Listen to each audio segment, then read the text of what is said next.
Welcome back, friends. This is Dr. Mnelo Lectures. Don't forget to click the subscribe button and to click the bell. Then put all for more updates. To join our Telegram group for discussions, just click show more in the description. Then if you scroll down, you'll see the links for the O-level and the A-level group.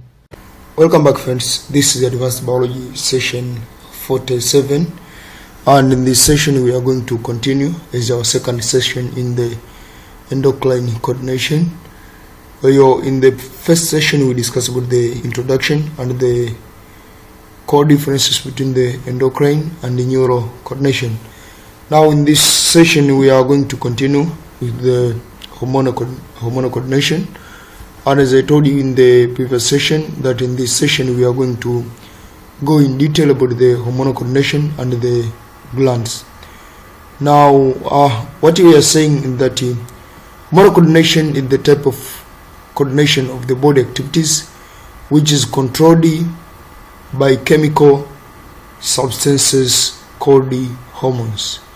So the coordination kama tulivyosema mwanzoni is the linking together of different body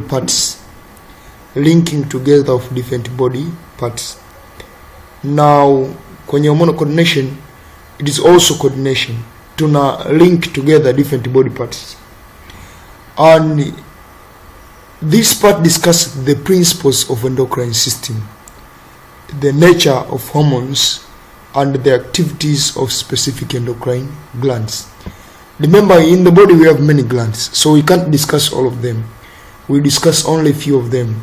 Kama nilivyosema kwenye session ya kwanza, some of the glands will be discussed in reproduction.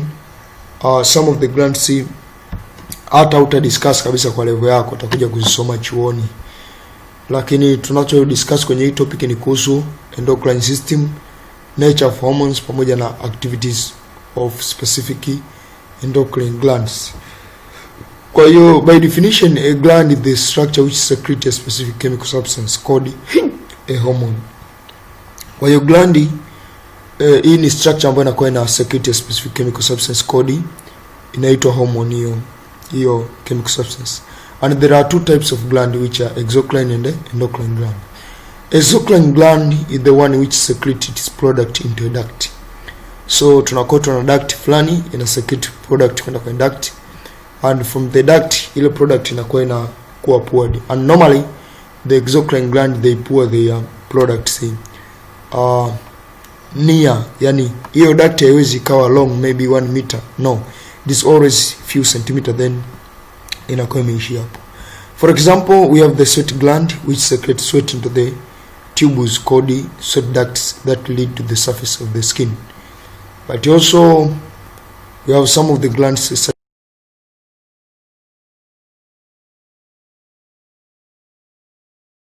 as pancreas. Pancreas can act as both endocrine and exocrine gland, as how we shall discuss later, but that's the example for endocrine gland. Kwa mfano kwenye pancreas you have the pancreatic duct.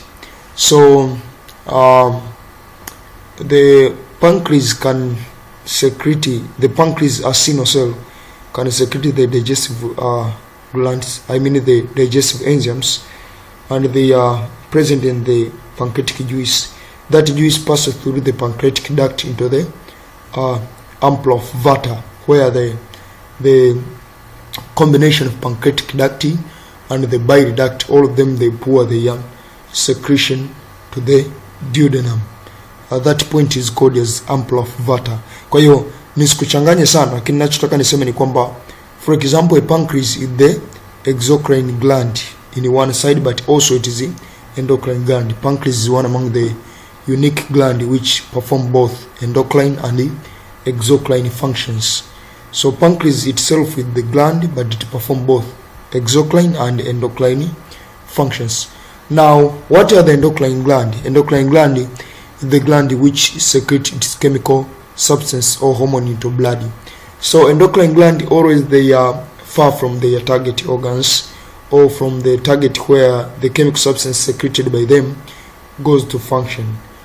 Exocrine gland hizi huku juu zenyewe always target yake inakuwa ni karibu. Kwa hiyo duct ndio inayochukua product mpaka wapi? Kwenye site ambako inafanya kazi. Lakini endocrine gland ni gland ambayo always it is site au target organ is far from the gland, so it requires to be transported by blood. Na ndio maana tukasema kwamba in the hormonal coordination we have the specific receptors, or we have the specific targets of the hormones. The hormone can circulate all over the body, but can function only when it passes through the heart. So that means we have the receptors of that hormones in the heart. So for example, of the endocrine glands, we have adrenal gland, thyroid, pituitary, and etc. Now let's see about some of the few characteristics of the endocrine gland. Naweza kusema why we have not discussed the characteristics of exocrine gland. That is because in this topic we are dealing more with the endocrine glands. When you are talking of endocrinology, we are dealing with endocrine glands. Most of the exocrine glands, for example, sweat glands, they are involved in homeostasis. So they are very important when we will be discussing about homeostasis. Also, for example, pancreas, the exocrine function of the pancreas gland is very important in digestion. So most of the exocrine gland and the exocrine function which they are performing, it is not studied under this part of coordination. In this part we are dealing more with the endocrine glands and their functions. Characteristics of the exocrine glands. First, it secretes chemical substance called hormone. However, in exocrine gland, all the chemical substance can be called as an enzyme. And secondly, it has no duct. Here, it has no duct. It has no duct or a ductless. It has no duct or a ductless gland. Instead, the hormone is secreted directly into the bloodstream. And the third, it has a rich supply of blood with a relatively large number of blood vessels. So this is taken from reference number 1, which is biological science. So these endocrine glands, they require a very rich supply of blood, because blood, the one which is responsible to carry the hormones produced from where they are produced to the site where they can act. One thing to note is that some glands have both exocrine and endocrine functions, such as pancreas, which secrete the hormone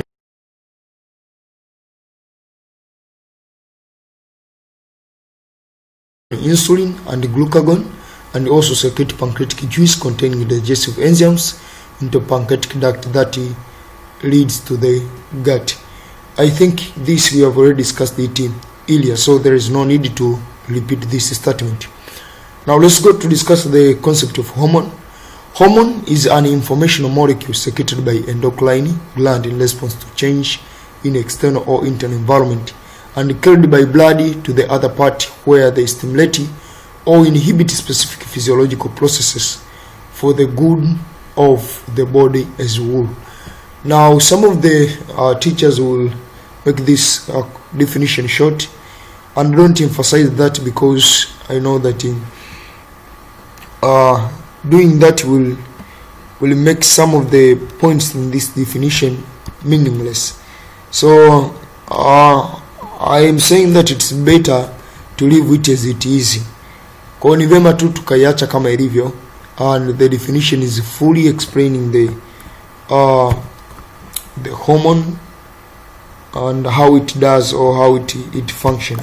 Kwa definition hii, it is fully, and some of people, they can say hormone are chemical messenger that regulate biological process in organism. Hivi ndivyo ambavyo imeandikwa kwenye reference number 3, na pia reference number 1, reference number 1 the biological science, and reference number 3 it is Chandi book. Kwa tunachokisema ni kwamba hormone, they are informational molecules. Kwanza kazi yake ni kucarry information. Sina the information molecule secreted by endocrine glands in response to change in external or internal environment, and carried by blood. Kwa hivyo vitu vyote lazima uvi consider informational molecule secreted by endocrine gland. Unaona, carried by blood to where other part of the body, where they either stimulate or inhibit specific physiological process for the good of the body. Now we have some of the few properties of the hormones here. Properties nyingi za hormone zinafanana za enzyme, lakini tunachotaka kujua ni kwamba hormones and enzyme, all of them they are proteins. So that's why most of time unapokuja kuona properties of hormones, they are similar to the properties of enzymes, because enzymes, for example, they have the active site, but the hormones they have the hormones they have the target molecules where they act. Now first, it travel in the blood, we already discussed it. Second, it has its effect at a site different from site where it is made, called the target, hence the term messenger. Kwa hormone inajulikana kama messenger kwa sababu gani? Inabeba message toka sehemu moja inaenda ku act function yake sehemu nyingine. Third, it fit preciously into receptor molecule in target like a key in a lock. You see, kuna kuta wanaanza kuzungumza tena kama mambo ya lock and key hypothesis. It is therefore specific for a particular target. Kwa hormones now they are specific in nature. Fourth, it is a small soluble organic molecule, kwamba they are soluble. And fifth, it is effective in low concentration. Kuna kuja kuona properties of the hormones, they are similar to the properties of the enzymes. Kwa hiyo kuna mtu mwingine anaweza kusema why hormones they are effective in low concentration. This property tuliona hata kwenye enzymes, and for your level it's not so much important for you to know how or why hormones they are very effective in low concentration. But what I know is that this means that a few amount or few molecules of hormone, they can elicit a response in the target organ as if the amount of hormone is high. Now let's go to see some of the differences. For example, this is the question, differentiate between the endocrine and the exocrine gland. First, endocrine gland,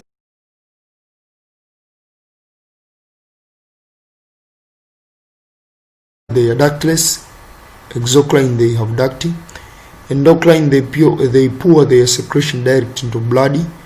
Exocrine, they either function in situ, that means they produce substances, but the substances produced they remain within that organ and they function within the organ. Or sometimes they pour their secretion direct near this target or through a duct into target organs. That is how the exocrine gland they do. Endocrine gland they secrete hormones, exocrine they secrete enzymes. Unaweza kaniuliza kwamba sweat gland yenyewe na secrete yenyewe ni exocrine na ina secrete sweat. Is the sweat an enzyme? No, sweat is not an enzyme. Sweat is just the waste product, and it contains some of the waste product of metabolism, and some of its content is just excess water. Na pia sweat inatumika katika regulation ya temperature. Kwa sio nyakati zote tunatoa jasho kwa sababu tu ya kutaka ku excrete let's say the excess water. Sometimes it is because you want to excrete excess water, but most of time ni kwamba hata jasho lenyewe huwa tunavolitoa tunaitoa wakati ambao kuna joto. That's why ni kwamba jasho na skin na kidney ni kama zinakuwa zinasaidiana kufanya regulation ya water. Actual regulation of water takes place in the kidney, but skin can help to remove excess water through sweat. Kwa ndo maana in temperate zones au kwenye mazingira ambayo kuna temperature utatoa sana sweat alafu utakojoa kidogo. That means kidney imefanya kazi ya kumaintain water, ndio maana umekojoa kidogo.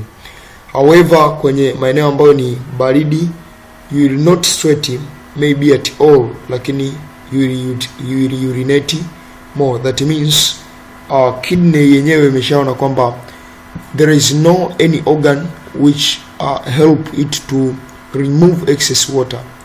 Now it removes excess water as itself. Kwa sababu gani? Water ambayo inakuwa inahitajika mwilini inafanywa reabsorption na inabaki mwilini. Kwa that which is removed, it is excess. Kwa by any means water ambayo inakuwa removed from the body, it is just excess water. So actually ni kwamba this ambayo imeandikwa hapa, the secretory enzymes, it is just the general term, yani ni kitu ambacho ni generalization. Hatujaangalia the exocrine gland one after another, but most of the exocrine gland they secrete enzymes. Last defense, endocrine gland, they control long-term activities of target organs like growth and development, while the exocrine, they control short-term activities such as digestion. Now this marks the end of our session, and in the next session we will be discussing about the chemical nature of hormones and some of the mechanisms of function of hormones. Thank you everybody. Don't forget to subscribe the channel and to share the link for this video. Wish you nice studies.